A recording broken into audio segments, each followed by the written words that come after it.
Bonjour, je m'appelle Valérie Marcel Keza et je me permets de partager ce jour le message de l'Éternel.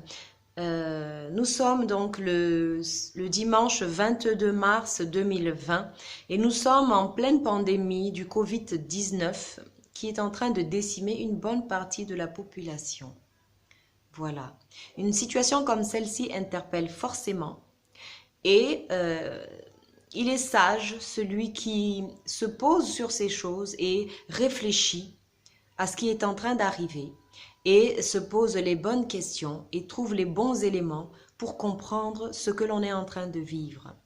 Ce message ce matin n'est pas un message nouveau, c'est un message ancien puisqu'il est tiré de la parole de Dieu tout simplement.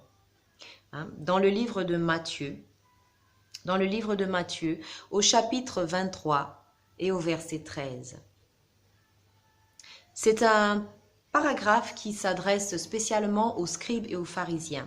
Par scribes et par pharisiens, on entend donc par scribes tout simplement les personnes qui sont censées rendre la justice, les personnes du droit, les personnes qui sont censées rendre la justice sur un territoire. Et par pharisiens, on entend les serviteurs de Dieu qui sont censés orienter le peuple et conduire la spiritualité sur un territoire donné. Voilà. Donc, on va lire ensemble ce paragraphe. La personne qui parle, c'est tout simplement l'Éternel. C'est tout simplement le créateur de la terre et du ciel. C'est le créateur de la loi. Et c'est l'employeur des personnes qui sont censées être des serviteurs de Dieu.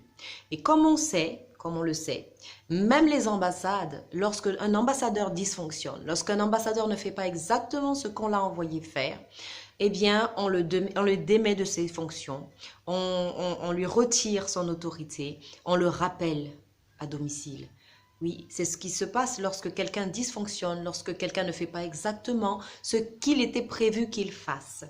Voilà, parce que lorsqu'on est des représentants, lorsqu'on est une autorité politique, une autorité judiciaire, une autorité religieuse, une autorité de quelque ordre que ce soit, eh bien, on se doit de donner des comptes, de rendre des comptes à la personne qui nous a envoyés, à la personne qui nous a mandatés, à la personne qui nous a donné autorité pour appliquer sa volonté. Et il s'agit là de Dieu, l'Éternel, le créateur de la terre et du ciel, qui parle à ses représentants, qui sont les personnes qui rendent de la justice et les personnes qui sont censées conduire spirituellement les peuples sur des territoires donnés.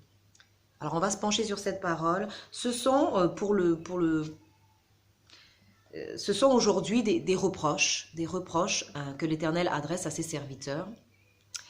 Et on va donc lire ensemble le chapitre 23 du livre de Matthieu à partir du verset 13.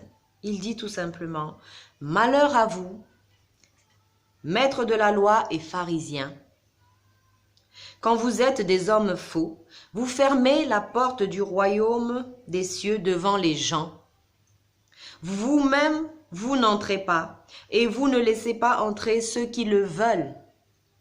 Malheur à vous, maîtres de la loi et pharisiens, quand vous êtes des hommes faux, vous voyagez partout sur terre et sur mer pour gagner même un seul homme à la loi de Moïse. Et quand c'est fait, vous en faites quelqu'un qui mérite la punition de Dieu, 2 fois plus que vous. Malheur à vous, vous êtes des guides aveugles et vous dites, si quelqu'un jure par le temple, cela ne vaut rien. Mais si quelqu'un jure par l'or du temple, il doit faire ce qu'il a juré. Ne soyez pas bêtes et aveugles. L'or appartient au temple et le temple appartient à Dieu. Alors, qu'est-ce qui est plus grand? L'or ou le temple? Mais si quelqu'un jure par l'offrande qui est dessus, il doit faire ce qu'il a juré. Vous êtes aveugles. Qu'est-ce qui est plus important? Qu'est-ce qui est plus important, l'offrande ou l'autel?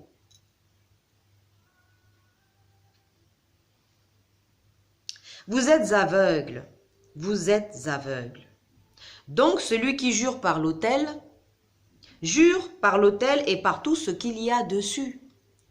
Celui qui jure par le temple et par Dieu qui habite le temple.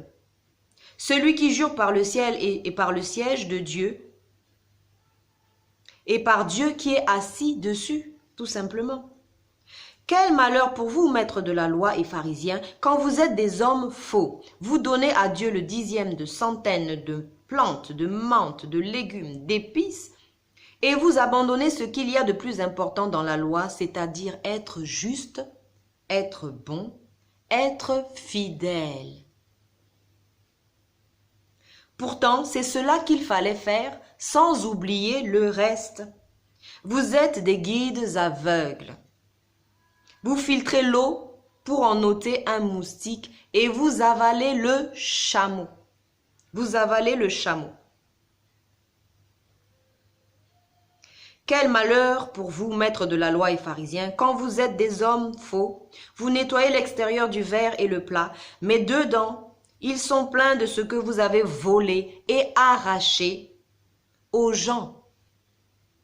Pharisiens aveugles, nettoie d'abord l'intérieur du plat et alors l'extérieur deviendra propre. Quel malheur pour vous, maîtres de la loi et pharisiens. Quand vous êtes des hommes faux, vous ressemblez à des tombes peintes en blanc. À l'extérieur, elles ont l'air belles, mais à l'intérieur, elles sont remplies d'os, de morts et de toutes sortes de choses pourries. De la même façon, à l'extérieur, devant les gens, vous avez l'air d'obéir à Dieu, mais à l'intérieur, vous êtes plein de mensonges et de mal. Et ça continue, et ça continue, et ça continue jusqu'à la fin. Et ça continue jusqu'à la fin. Voyez-vous, c'est un passage plein de sens. C'est un passage en plein dans l'actualité. C'est un passage qui est actuel et qui est pérenne et qui est toujours d'actualité. Voyez-vous, à l'époque déjà, Dieu parlait à ses serviteurs parce qu'il y avait des dysfonctionnements, parce qu'il y avait des choses qui ne lui plaisaient pas. Nous savons tous que Dieu est un Dieu bon et compatissant. Effectivement, dans sa parole, dans Jérémie au chapitre 29 et au verset 11, Dieu lui-même dit qu'il connaît les projets qu'il a formés pour nous, des projets de bonheur et non de malheur, pour nous donner un avenir et de l'espérance. Mais d'où vient qu'aujourd'hui, nous sommes témoins de calamités en tout genre, de pandémies, de tremblements de terre, de catastrophes naturelles qui nous touchent tous plus ou moins de près ou de loin. C'est forcé parce que nous avons tous un membre de famille ou une connaissance qui se retrouve finalement dans tout ce qui est en train de se passer au travers du globe. Et il est bon, je pense, il est même sage, il serait sage pour nous de nous pencher sur les raisons qui auraient pu conduire à une telle situation, de pouvoir examiner nos voies. Voilà. Il se pourrait qu'il s'avérerait qu'il n'y ait rien. Mais imaginez juste un seul instant qu'effectivement nous ayons pu être coupables de violations de certains points de la parole de Dieu qui font que ces choses, de par principe, sont obligées de se dérouler telles qu'elles sont en train de se dérouler en ce moment. Alors nous nous pencherons ensemble sur la parole de Dieu, mais surtout nous prendrons des exemples très concrets. Parce que de par mon vécu, je remarque certaines choses qui nous concernent. Président de République, qui nous concernent ministres, qui nous concernent députés, parlementaires, qui nous concernent magistrats, qui nous concernent avocats, qui nous concerne auxiliaires de justice en tout genre, qui nous concerne prêtres, qui nous concerne pasteurs, qui nous concerne fils et filles de Dieu. Regardons ensemble, examinons ensemble nos comportements, examinons ensemble ce que nous faisons dans la réalité. La parole de Dieu dit, que tout genou fléchira à l'annonce du nom de Jésus et que toute langue rendra gloire à l'Éternel. Ce qui veut dire qu'on ne peut pas résister à Dieu, ce qui veut dire qu'on est obligé de reconnaître la suprématie de Dieu et l'autorité de sa parole qui s'accomplit conformément à ce qu'il a dit. Il a dit dans sa parole qu'il met devant nous la vie et la mort, mais que nous devons choisir la vie pour vivre. Ce qui veut dire que tout ce que l'on fait dans la vie, tout ce que l'on fait sur ce globe a des conséquences. Et nous devons en être conscients. Que faisons-nous aujourd'hui, s'il vous plaît? En ce qui concerne la justice, nous avons vu ce que Dieu en pense. Nous rendons la justice injustement. Nous rendons la justice injustement. C'est vrai qu'il serait vraiment d'un manque de bon sens flagrant que de penser que l'on peut rendre la justice uniquement parce que l'on a fait du droit. Nous savons tous que l'ancêtre des magistrats, l'ancêtre des auxiliaires de justice, Salomon, le roi Salomon lui-même a demandé à Dieu la sagesse pour pouvoir gouverner, la sagesse pour pouvoir rendre la justice correctement. Il y a une différence entre connaître le droit ou appliquer le droit et rendre la justice. Il faut bien plus que connaître le droit, il faut bien plus que l'appliquer. Il faut la sagesse de Dieu. Ça relève de la sagesse de Dieu. Et ça, personne ne viendra le contredire. Le droit ne s'applique pas tout seul. Comment peut-on imaginer qu'aujourd'hui, à cause justement, ou alors grâce à cette épidémie, à cette pandémie du corona, du Covid-19, le président de la République se trouve interpellé pour ouvrir les portes des prisons. Mais oui, parce que nous avons entassé dans les prisons des personnes qui avaient commis des délits mineurs. Pendant que les personnes qui ont vraiment dévalisé des caisses de l'État, que des personnes qui ont vraiment posé des actes criminels se retrouvent à l'extérieur. N'est-ce pas là une injustice? Est-ce là la justice que Dieu recommande de rendre? Il y a beaucoup de questions comme ça que je vous laisse juste pour qu'on puisse y réfléchir. Les prisons contiennent-elles vraiment des gens qui étaient coupables? Quand on voit qu'on a enfermé par exemple quelqu'un qui a peut-être subtilisé un paquet de pâtes parce qu'il avait une famille à nourrir. Est-ce cela la justice? Où est donc passée l'humanité? Où est donc passé le bon sens de l'être humain? Nous remarquons aujourd'hui que nous pratiquons de l'idolâtrie parce que nous sommes un pays où tout le monde va qu'à plein d'occupations et à des priorités complètement contraires à ce que l'Éternel a établi. Nous sommes un pays, la France, où la loi de Dieu, la parole de Dieu était respectée et révérée fut un temps et où il y a eu des périodes de paix, des périodes de sécurité, des périodes vraiment de paix, de sérénité. Comment en sommes-nous arrivés aujourd'hui dans cet état? Il est peut-être temps que l'on se pose les bonnes questions. Quand on voit aujourd'hui que tout simplement des enfants sont sacrifiés, oui, je dis bien sacrifiés, parce que la parole de Dieu, dans Deutéronome 13, 10 dit bien qu'il n'y aura chez nous personne qui fasse passer son fils ou sa fille par le feu.